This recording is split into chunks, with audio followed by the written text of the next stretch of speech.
healthy mental habits. That is so important. Most of the issues that people run into are locking themselves in chains after doing diets. And I've done a lot of different diets, and I've realized over time as I've done them, I would prevent myself from doing something long term because I had learned a technique from a diet that I had previously done, and I was still carrying that mental habit. I would still say, oh, I can't do this, or I have to do this. I have to, for example, I have to work out before I eat breakfast so that I can burn all the calories up from the night before. And then I would go to the gym, and then I would have a crappy workout because I had no calories in me. And instead of, I would just eat breakfast, and then I'd have a better workout. But maybe you burn more calories the other way. But there's all these little things that you're taught from all different kinds of diets that put you in chains, and you mentally tell yourself, I can or can't do this. You'll do it with eating habits. You'll do it with workout habits. So I want to discuss my habits, things that I've changed, and things that have really benefited me. The number one thing that I changed was I dropped my timeline. I was used to doing programs that said, oh, in 3 months or in 90 days, this is your window and this is your transformation timeline. And that probably started because I started off, with Beachbody stuff. And so I would look at everything as a 90-day window. And a lot of people do. I'm not dissing Beachbody. I love Beachbody. But a lot of people don't continue. They look at it as this time frame, and then they're done. And a lot of times I've done bodybuilding competition type diets, and they'll have you eat different macros each month, and it's a 3-month window. And to get ready, and I was doing it for just, to get ready for the summer, but, and then you go back to your normal eating, and instantly when you put more sodium or more carbs back in your diet, you gain all this water weight. You put on all this water weight that was there before, but when you step on the scale, you think you lost a bunch of weight. You just lost a bunch of water weight. This focus that you'll be doing, these meal plans are fat loss. And so you're really going to be losing fat 1 to 2 pounds a week. That's your focus. That's your focus. That's a goal. I have noticed hormonally that doesn't happen every week. And then I wake up one day and I'll have, 3 pounds of weight loss, and I couldn't get any of it off for a straight week. I'd just be sitting there. I'm following the plan. Hormonally, you're going to start tracking and seeing what your body does in cycles. You got to pay attention to this stuff. I also noticed when we would have a cheat meal, I would go get sushi, and it would take me 3 days to get the sodium off. That's fine. That's life. That's normal. To get into a routine where if you eat sushi one night and you don't want to eat, telling yourself, I'm not going to eat sushi because I don't want to see the water retention on the scale.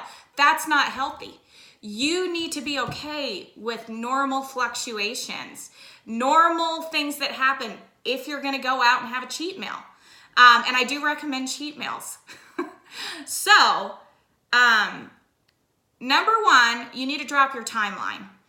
And because the timeline will screw you up. If you think you've got a 3-month window and you're at the end of your 3-month window on your diet and you weigh yourself and it's the time of the month where you're hormonal, you're going to be up on the scale. It becomes really discouraging. And it's a really bad idea to end a diet feeling discouraged. Instead of ending it, what are we learning from it, and what can we just carry on and continue with to maintain what we've done?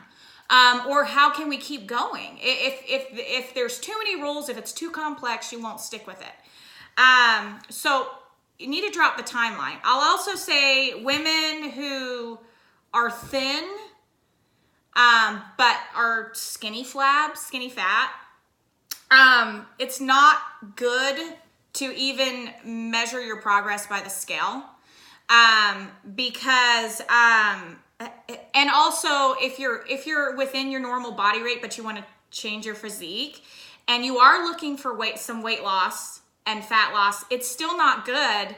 It's not good to have a long-term timeline.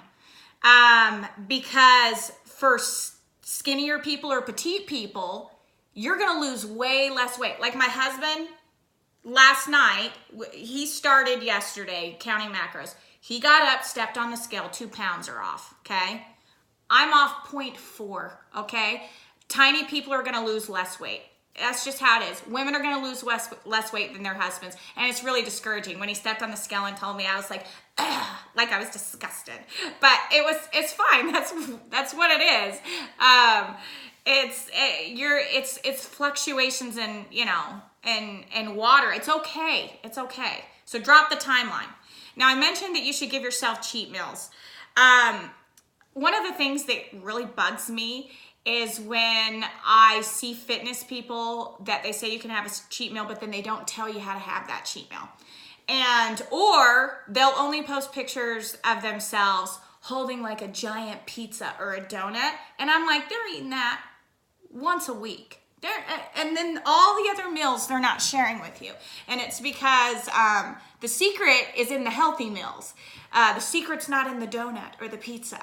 So, cheat meal. What is a cheat meal? Okay, a cheat meal is not a full day of eating. Okay, it's not a full day of eating. A cheat meal is sitting down at the table, ordering your food at your restaurant, and a lot of the meals are double portions, but you eat until you're satisfied. Don't eat until you're sick, okay? I actually would do that a few years back. I was like, I got a cheat meal. And I would go out to eat, and I would eat everything that I could fit in. I ordered everything, and then we'd go to a candy shop across the street. And not kidding, I went home because I had eaten so much crap. When you're eating cleaner, you're more sensitive to sugar and stuff. Everything I ate, I just went home and I threw it up. My body threw it up. Not bulimia or anything. I wanted to keep that food down, and everything that I ate, I went home and I threw it up. And the thing is you just need, when you go, the cleaner you eat, your stomach's gonna start shrinking. You're not gonna be able to keep down as much sushi or food as you've been able to pack down before, and that's good. That'll tell you that things are changing within your body. But a cheat meal is just sit down, eat, till you're satisfied, and then be done. So for me, I'll give myself a cheat meal a week. You could give yourself 2 a week. If you do that, you've got to do portion control. You really do. But stick with a cheat meal a week. It's healthy for you mentally. It gives you something to look forward to. It makes you happy. And then eat till you're satisfied, and then be done. Go home and be done. But it's fun to have like a date night or whatever you do with your girlfriends or your husband or whatever.